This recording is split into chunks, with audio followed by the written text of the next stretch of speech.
তাতেই হবে,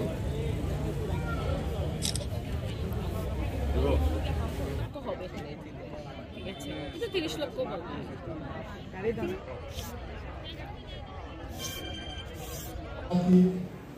আস্থা পৃথিবীর মধ্যে পরিচিত হবে। তোমরা তোমাদের কাজে আরো মনোযোগ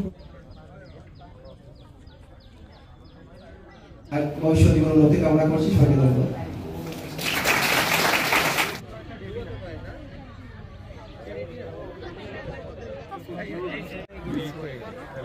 আমাদের ব্যাখ্যা করো কি কি প্রজেক্ট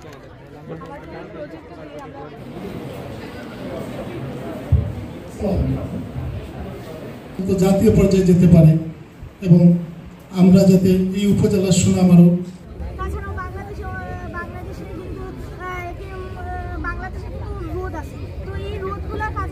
জনাব বুলবুল আহমেদ, অতিরিক্ত জেলা প্রশাসক সার্ভিস স্যারকে তার চমৎকার পরিশীলিত বক্তব্যের জন্য।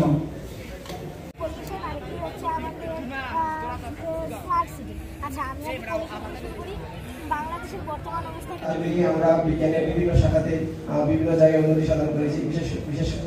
বিশেষ করে আমাদের একটা প্রজেক্ট অন্তত জাতীয় পর্যায়ে যেতে পারে এবং আমরা যাতে এই উপজেলার সুনামটা ধরে রাখতে পারি। যে প্রজেক্টের মাধ্যমে জাতি আস্থা পৃথিবীর মধ্যে পরিচিত হবে। তোমরা তোমাদের কাজে আরো মনোযোগ করবে। আরো ধন্যবাদ জানাই আমাদের বিজ্ঞানী থেকে একসাথে মিলন মেলায় উপস্থিত করার জন্য। বেরিয়ে এসে তার বাস্তবিক প্রয়োগটা আমরা দেখতে পাই এই মেলাগুলোর মাধ্যমে। তো সেখানে যদি আমাদের শিক্ষার্থী যারা আছেন তারা এই জিনিসটাকে সহজভাবে এবং সহজভাবে তাদের সকলের ভবিষ্যৎ জীবনের উন্নতি কামনা করছি। সবাইকে ধন্যবাদ।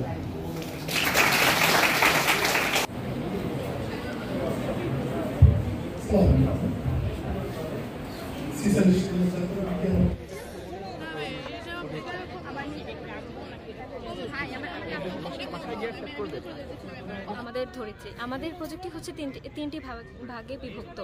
আমরা হচ্ছে প্রথম বিভক্তে দেখিয়েছি কি আমাদের অতীত পৃথিবী কেমন ছিল।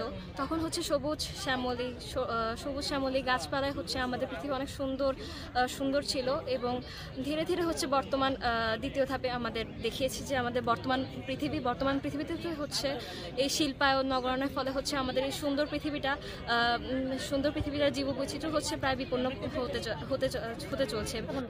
আমাদের প্রজেক্টটি মূলত দুই ভাগে বিভক্ত। একটি হচ্ছে আমাদের পলিউশন, আরেকটি হচ্ছে আমাদের স্মার্ট সিটি। আমি প্রথমে আমাদের পলিউশন দিয়ে শুরু করছি।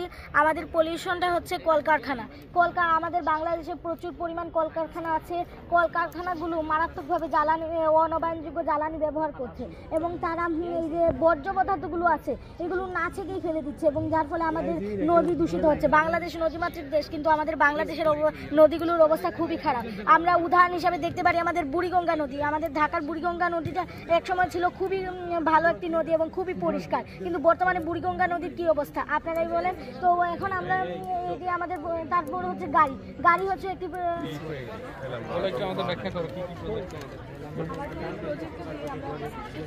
আমাদের 46তম জাতীয় বিজ্ঞান ও প্রযুক্তি সপ্তাহ এবং বিজ্ঞান মেলার আয়োজন করেছে। সারা দেশব্যাপী আয়োজন রয়েছে। সদর উপজেলার 16টি শিক্ষা প্রতিষ্ঠানের কোমলমতি ছাত্রছাত্রীরা ভবিষ্যতের ক্ষুদে বিজ্ঞানীরা তারা বিভিন্ন ধরনের বিজ্ঞান ভিত্তিক প্রকল্প আজকের এই মেলায় তারা উপস্থাপন করেছেন। তাদের অনেক বড় স্বপ্ন উন্নত বাংলাদেশ, বিজ্ঞান ভিত্তিক বাংলাদেশ গড়ার পেছনে আজকের যে বিজ্ঞান মেলা, আমি আশা করছি বিজ্ঞান মেলা ভূমিকা রাখবে।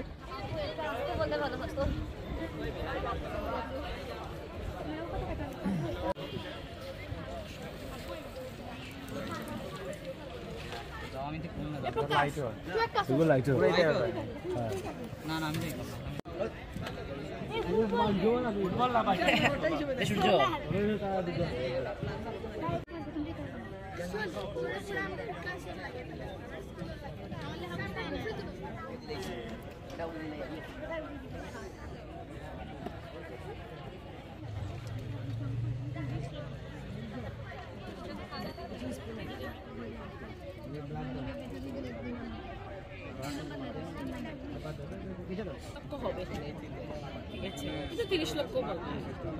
গাড়ি দাম বেশি করে না, এগুলো একটু ঠিক কর।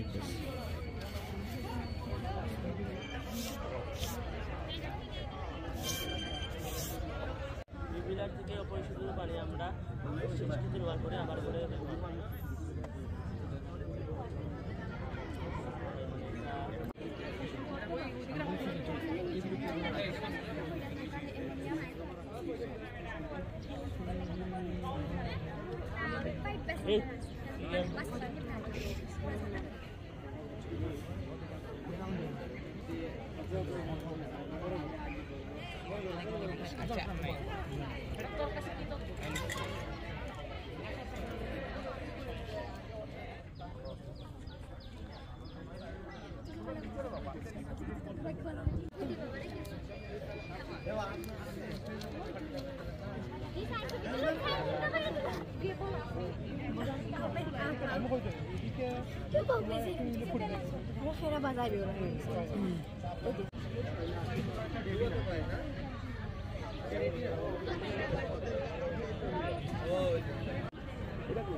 আমার মনে হয় আজকে গিয়ে